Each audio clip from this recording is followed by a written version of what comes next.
मौजूदा दौर में हर कोई पाकिस्तान छोड़ने की बात कर रहा है। तो आज हमारे साथ मौजूद हैं किफ़ायत अली रज़ी साहब, जिनका रशिया का वीज़ा अप्रूव हो गया है। तो हम इनसे जानेंगे पाकिस्तान से बाहर स्टडी करने की वजूहात क्या हैं और ये सारा प्रोसेस उन्होंने कैसे कंप्लीट किया। तो आइए हम किफ़ायत अली रज़ी साहब से बात करते हैं। जी अस्सलाम वालेकुम किफ़ायत। वालेकुम अस्सलाम जी। तो सबसे पहले मैं बताइए कि पाकिस्तान से बाहर स्टडी करने की वजह क्या है? देखिए ज़ीशान, जो पाकिस्तान से बाहर मूव करने की सबसे बड़ी वजह है ना, वो शायद यहाँ का तालीमी निज़ाम है।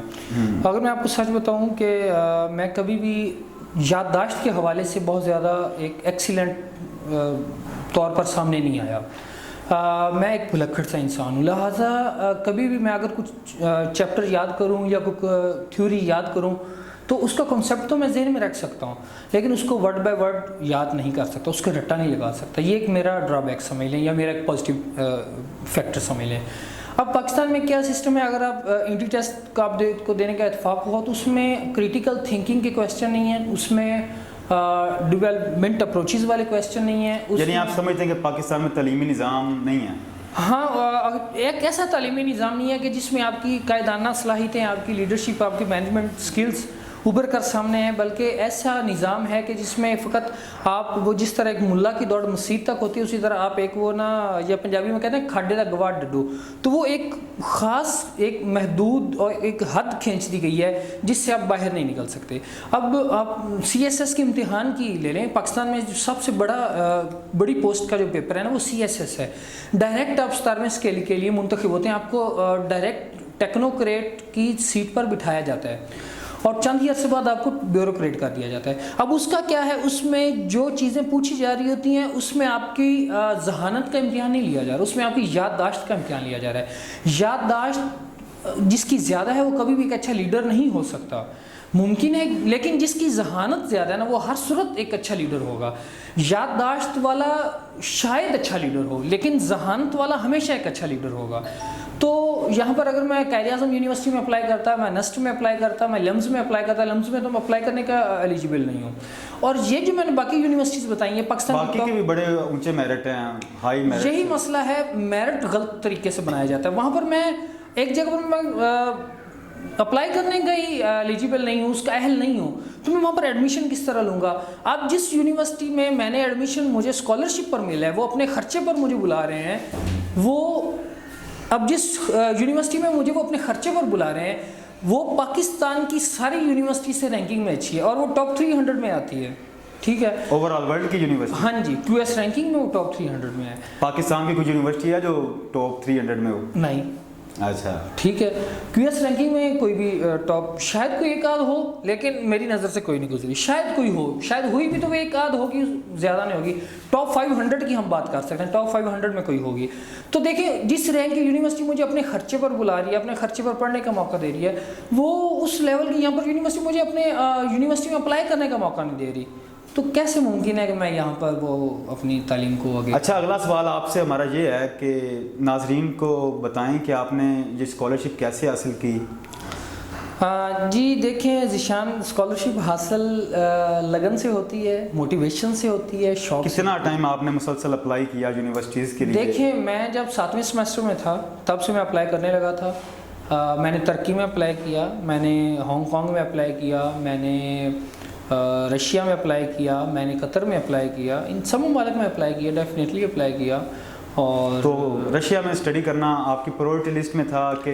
मेरी सेकंड जो प्रायोरिटी थी वो अगर रैंकिंग बनाए, फर्स्ट मेरी जो थी वो हांगकांग थी, due to good stipend and वहाँ का जो इन्वायरमेंट है वो दुनिया के टॉप 50 यूनिवर्सिटीज़ वाला है, यानी कि QS रैंकिंग की वहाँ पर आपको 38 नंबर वाली यूनिवर्सिटी मिल रही है, आपको इस तरह की यूनिवर्सिटीज़ मिलती हैं। वो था, उसके बाद रशिया था, उसके बाद कतर था। ये टॉप 3 में। तुर्की में अप्लाई किया था, चांस लेना चाहिए, चांस को कभी ज़ाया नहीं करना चाहिए, लेकिन वहाँ पर नहीं बना, तो उसको मुझे इतना दुख नहीं हुआ जितना मेरा हांगकांग का, क्योंकि हांगकांग के मुझे ये था कि एक्सेप्टेंस लेटर भी मिल गया था सुपरवाइज़र से, और एक टीचर ने मुझे कह दिया था ठीक है, मैं तुम्हें तैयार हूँ अपने साथ रखने के लिए। क्या प्रोसीजर है? बच्चे आजकल के जाना चाह रहे हैं, मतलब स्टूडेंट्स हैं जो बाहर स्टडी करना चाहते हैं, उनको भी बताएं कि स्कॉलरशिप पे फ्री ऑफ कॉस्ट, कि अगले मुल्क वाले आपको स्कॉलरशिप भी दे रहे हैं, पैसे भी दे रहे हैं कि भाई हमारे पास आएँ और स्टडी करें। ज़ीशान एक अलमिया है, जहाँ पर सिस्टम ख़राब है ना, वहाँ पर हम भी ख़राब हैं। We don't want to do something for ourselves. यानी हर बंदा गिला कर रहा है, काम कोई नहीं कर रहा, कुछ करना ही नहीं चाहता। आप एक लेटर, एक मोटिवेशनल लेटर ऐसी चीज़ है कि जिसका हर स्कॉलरशिप में 20 से 25 नंबर होते हैं। 100 नंबर में से 20 से 25 नंबर सिर्फ आपको इस चीज़ के दे रहे हैं जो आपने ऊपर से देखकर लिखनी है। यार आपने ढूंढना है कि मोटिवेशनल लेटर में क्या लिखूं, आपने सीनियर से मदद लेनी है, आपने मदद लेकर वो एक चीज़ सॉल्व करनी है, उसके आपको 20 नंबर मिलेंगे। वो लड़की लिखने के लिए तैयार नहीं है। यार उनसे इतना कह देना कि आप लिखकर हमें सेंड कर दें, हम बता देंगे कि आया कि ये इस काबिल है, इसको हम आगे भेजें या ना भेजें। तो वो कहते हैं नहीं, आप हमें सैंपल दे दें, हम उससे देकर उसमें थोड़ा सा रद्द बदल करके आपको दे देंगे। यार पका पकाया कोई भी आपको नहीं देने वाला, स्ट्रगल करना ही पड़ता है। अब मैं बताता हूँ, जो मेरी रशिया की स्कॉलरशिप थी ना, इसकी 100 नंबर की डिवीजन है। किस तरह 15 नंबर सिर्फ आपके हैं तालीमी बैकग्राउंड के, आपके कितनी परसेंट नंबर हैं, आपके कितना CGPA, ये सब सिर्फ और सिर्फ 100 में से 15 नंबर है। 85 नंबर पता है किसका है? उसमें मोटिवेशनल लेटर है, उसमें आपका ये वर्क एक्सपीरियंस है, उसमें आपका इंटर्नशिप एक्सपीरियंस है, उसमें आपके प्रोजेक्ट्स हैं, आपने आया कि सोशल या पॉलिटिकल या आपने माशरे के लिए कोई प्रोजेक्ट्स किए, यानी कि आपने यूनिवर्सिटी में कौन से प्रोजेक्ट किए है। उसमें आपके आ जाते हैं कि आया कि आपने कंट्रीब्यूट किया है अपने तालीमी मैदान में या नहीं, कोई पब्लिश करवाया या नहीं करवाया, आपका यूनिवर्सिटी में कैरियर क्या था, आपकी एक्स्ट्रा करिकुलर एक्टिविटीज़ क्या थी, आप आया कि क्रिकेटर थे, फुटबॉलर थे, आप लूडो के प्लेयर थे। आपको पता है मैंने अपनी CV में ये मेंशन किया था कि मैंने लूडो का टूर्नामेंट जीता है। वाह जी वाह, यानी कि लूडो खेल के बैठ जा सकते हैं आप स्टडी के लिए। ये मैं आपको एक चीज़ बता रहा हूँ, मैंने ऑनलाइन जो टूर्नामेंट जीता था वो मैंने CV में मेंशन किया। क्या बात? क्यों? क्योंकि मैंने वो जीता है यार, मेरी अचीवमेंट है, तो मैं उसको क्यों छुपाऊं? ठीक है, अब देख लो भाई, लूडो बहुत PUBG वालों, आप लोग भी जा सकते हैं भाई। ये स्किल है जिशान भाई, ये स्किल है, ये आपकी एक्स्ट्रा करिकुलर एक्टिविटीज़ में आता है। ये आपकी जो मेंटेलिटी है उसको शो करता है कि आया कि कितना मैच्योर है और कितना ये एक चीज़ को लेकर सीरियस है। तो जब वो देख रहे होते हैं ना कि आप किसी न किसी अप्रोच में जाना चाह रहे हैं, कि बढ़ना चाह रहे हैं, आप में लगन है, तो वो ऑटोमेटिकली आपको इनरोल करते हैं चीज़ों में। अब मेरे 100 में से, मैं बताता हूँ, उसमें से मेरे 63 मार्क्स बने, एक में मेरे 68 बने, एक में 63 बने। अब जिसमें मेरे 68 बने उसमें भी मेरे तालीमी मैदान में सिर्फ 5 नंबर, और जिसमें 68 बने उसमें भी तालीमी मैदान में सिर्फ 5 नंबर। अब फ़र्क कहाँ पर है? मुझे मार्क्स किस में मिल रहे हैं? मेरी वापडा की जॉब का एक्सपीरियंस है, मेरा वेब रेडियो की जॉब का एक्सपीरियंस है, मैं एक स्कूल की मैनेजमेंट, यूनिवर्सिटी की मैनेजमेंट में मेंबर रहा, उसका मेरा एक्सपीरियंस है। उसके अलावा मैं यूनिवर्सिटी में एक सोसाइटी का प्रेसिडेंट रहा, उसका मेरा एक्सपीरियंस है। तो ये सारे एक्सपीरियंस काउंट करके जो मेरी प्रोफाइल बनी उसमें से सिर्फ 5 नंबर मुझे मेरे इसके मिले कि मैं पढ़ सकता हूँ, और जो बाकी 63 या 58 मार्क्स हैं ना जनाब, वो मुझे इसके मिल रहे हैं कि मैं माशरे में क्या काम कर रहा हूँ, मेरी कंट्रीब्यूशन क्या है, मैं कहाँ पर एग्जिस्ट कर रहा हूँ। आया कि मैं लोगों के लिए कुछ कर रहा हूँ, ये सिर्फ अपने लिए कर रहा हूँ। तो मैं आपको ये मज़े की बात बताऊं, आपको याद होगा कि आपको और मुझे सोलर पैनल मिला था शहबाज शरीफ की तरफ से, वो मैंने मेंशन किया CV में कि I won Ujala scholarship program. मुझे यूनिवर्सिटी में हर एक को मिलती है स्कॉलरशिप, किसी ने CV में मेंशन नहीं किया, मैंने किया I won the award of 50% scholarship from university on the basis of government job. तो ये चीज़ें हैं, अगर आप इन चीज़ों को मेंटेन करते हैं, इन चीज़ों को समझते हैं, इनकी वर्थ को समझते हैं, हम इग्नोर कर देते हैं कि शायद इन चीज़ों की अहमियत नहीं है। तो मेरे ख्याल में इन चीज़ों पर हमें जोर देना होगा ज़्यादा रखते। तो कोई लिंक, कोई वेबसाइट जहाँ पर जो स्टूडेंट अप्लाई कर सकें वो भी बता दें अपनी वीडियो में। इसका मैं आपको ना लिंक दे दूंगा, वो आप अपलोड कर दीजिए, ओपन डोर्स स्कॉलरशिप का, और साथ में कुछ मैंने ट्यूटोरियल बनाए हैं हाउ टू अप्लाई के और how to select a program. आपने ये खुद ही मतलब कि अप्लाई किया कि आपको कोई डीलर वगैरह जिस तरह से लोग होते हैं किसी ने हेल्प की? ज़ीशान, मैं हमेशा से ना वो खपने वाला बंदा हूँ, मैं हमेशा खुद काम करने की कोशिश करता हूँ, और आप भी इस चीज़ के गवाह हैं कि मैंने हमेशा खुद करने की कोशिश की, और ये सारा प्रोसेस मैंने खुद किया। सीनियर से रहनुमाई बंदा लेता है कि कोई टेक्निकल इश्यूज़ होते हैं। देखें, अगर आप किसी भी फील्ड में है ना, चाहे आप अब एक डीपीओ है ना, डीपीओ वो भी किसी न किसी जगह पर क्लर्क से मशवरा कर रहा होता है बिल्कुल कि आप बताएं जनाब ये अब केस है, हम इसको किस तरह सॉल्व कर। ये मैं भी गवर्नमेंट सेक्टर में रहा हूँ, मुझे अंदाज़ा है, मैं वापडा में रहा तो मुझे अंदाज़ा है कि एसडीओ किस तरह क्लर्क से चीज़ों की रहनुमाई लेता है। तो मैं फिर भी जूनियर हूँ, मैं अपने सीनियर्स, जब मैं जूनियर हूँ तो मुझे मेरा हक बनता है कि मैं सीनियर से हर चीज़ को डिस्कस करूँ। तो मैं जो चीज़ें करता था मैं करता खुद था, लेकिन उन पर जो एक कमेंट लेता था वो मैं सीनियर से लेता था। मैं आपको मज़े की बात बताऊं कि जब मैंने अपनी सारी एप्लीकेशन फिल कर ली तो मैंने एक सीनियर को ना अपना पासवर्ड और लॉगिन सेंड किया, मैंने कहा काइंडली रिव्यू इट। तो उन्होंने ना उसको देखा और देखने के बाद उन्होंने ना मुझे 2 सजेशंस दी। एक उसमें रेकमेंड ये किया गया कि इसको आपने 100% हर सूरत तब्दील करना है, ठीक है। मोटिवेशनल लेटर था, उसमें हल्की फुल्की तब्दीली थी, वो मैंने कर दी। दूसरा उन्होंने जो मशवरा दिया उन्होंने कहा डिपेंड्स ऑन यू, वो मैंने तब्दील नहीं किया क्योंकि I was satisfied with that. तो जब मैं उसके साथ सेटिस्फाइड था तो उस सेटिस्फेक्शन के लेवल पर जो बंदा काम करता है उसका डेफिनेटली कुछ ना कुछ अच्छा रिजल्ट निकलता है। और मैंने उसी तरह किया जिस तरह मेरा दिल चाह रहा था, तो मेरा अच्छा बना। और मज़े की बात बताऊं कि जिस तरह मैं आपको याददाश्त और जहानत की बात कर रहा था, वहाँ पर मैं एक चीज़ आपको बताना भूल गया। इस स्कॉलरशिप के 2 फेज़ हैं ना। दूसरे फेज़ में जो टेस्ट होता है ना वो आपको किताबों वाला नहीं होता, उसमें आपको प्रॉब्लम सॉल्विंग दिया जाता है। जिस तरह आप समझ लें कि एक बंदा है वो सोशल मीडिया का एक्सपर्ट है, अब वहाँ पर उससे ये नहीं पूछा जाएगा कि जनाब फेसबुक की फ़लाँ क्लिक करने से क्या होगा, बल्कि उसको इस तरह का सवाल दिया जाता है कि एक बंदे ने अकाउंट चलाया, उसने फ़लाँ पोस्ट की, उसका अकाउंट रिस्ट्रिक्टेड हो गया, अब इतने दिनों के लिए बैन हो गया। आप आइंदा बताएं, अब उसकी एफिलेशन इस चीज़ के साथ है, उसने दोबारा यही पोस्ट करनी है, तो किस तरह वो पोस्ट करे कि वो रिस्ट्रिक्ट ना हो। अब इसका हल आप जो देंगे ना आपको इसके ग्रेड्स मिलेंगे। और मेरे साथ भी 3 मेरे ऐसे थे, ठीक है। मैं आपको बताता हूँ, मेरे 40 नंबर के MCQs जिसमें से मेरे 5 या 6 नंबर आए 40 नंबर के MCQs में से। क्यों? उसमें ना बंदों के नाम पूछे गए, ये थ्योरी किसने पेश की, ये थ्योरी किसने पेश की, ये कौन से सन में हुआ, ये कौन से सन, वो मैं नहीं पूरा कर सका। अब मैं कहाँ पर पास हुआ, जहाँ पर प्रॉब्लम सॉल्विंग था, वहाँ पर उन्होंने कहा कि ये डिस्कस करें, ये डिस्कस करें, ये डिस्कस करें। एक में मेरे 20 में से 19 आए, एक में से 20 में से 17 आए और एक में से 20 में से 20 आए। समझ रहे हैं? तो मुझे अगर यहाँ तक पहुँचाए तो मेरी प्रॉब्लम सॉल्विंग स्किल्स जो है ना, या मेरे जो अब टीम के साथ वर्क करने के स्किल्स हैं, मुझे वहाँ तक इन चीज़ों ने पहुँचाया है। वरना अगर रट्टे की बुनियाद पर होगा तो जनाब कुछ भी नहीं कर पाएंगे। अच्छा, बहुत सारे लोग रशिया इसलिए भी जाना नहीं चाहते कि लोग हम जिस तरह से सोशल मीडिया पे देखते हैं जंग लगी हुई है जी, अगर हम रशिया में चले गए तो हमें यूएसए का वीज़ा नहीं मिलेगा।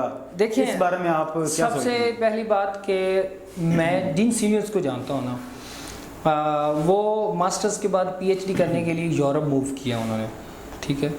अब अमेरिका की आपने बात की तो अमेरिका भी मूव किया है। मेरे अपने टीचर हैं अज़हर इकबाल साहब, लाहौर लीड्स यूनिवर्सिटी में पहले पढ़ाते थे, फिर UMT पढ़ाते रहे, अभी रिसेंटली उन्होंने USA में मूव किया है। अब वहाँ पर पता क्या हुआ, उन्होंने MPhil रशिया से किया है, USA में जा रहे हैं वो PhD के लिए।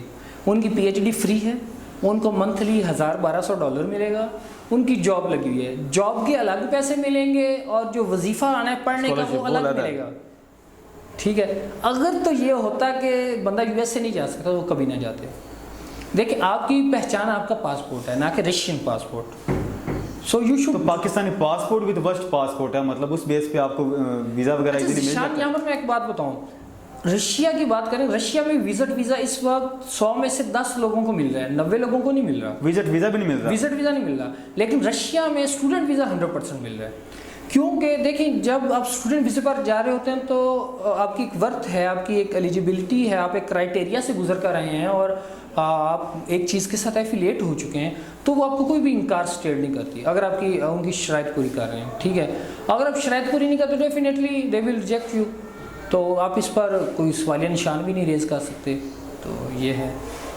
और दूसरी बात जो आपने जंग वाली की, अच्छा, अब जो जंग वाली आपने बात की है, देखें जो सीनियर्स हैं वो बताते हैं कि जिस तरह पाकिस्तान और इंडिया की और पाकिस्तान अफगानिस्तान की जंग लगी हुई है, इसी तरह रशिया और यूक्रेन की जंग लगी है। हल्ला गुल्ला नहीं है, एक मीडिया ने हाइप क्रिएट की हुई है। जिस तरह शाह महमूद कुरैशी साहब ने डीप पॉकेट्स कहा था, तो ये वही डीप पॉकेट्स हैं मीडिया को हैंडल करने वाले, यानी कि बस अपनी जेब में वो रखते हैं और जब जेब जो जी चाहता है जेब से निकाल कर काम ले लेते हैं, फिर जेब में डाल लेते हैं तो हमें ये थ्योरी समझनी होगी।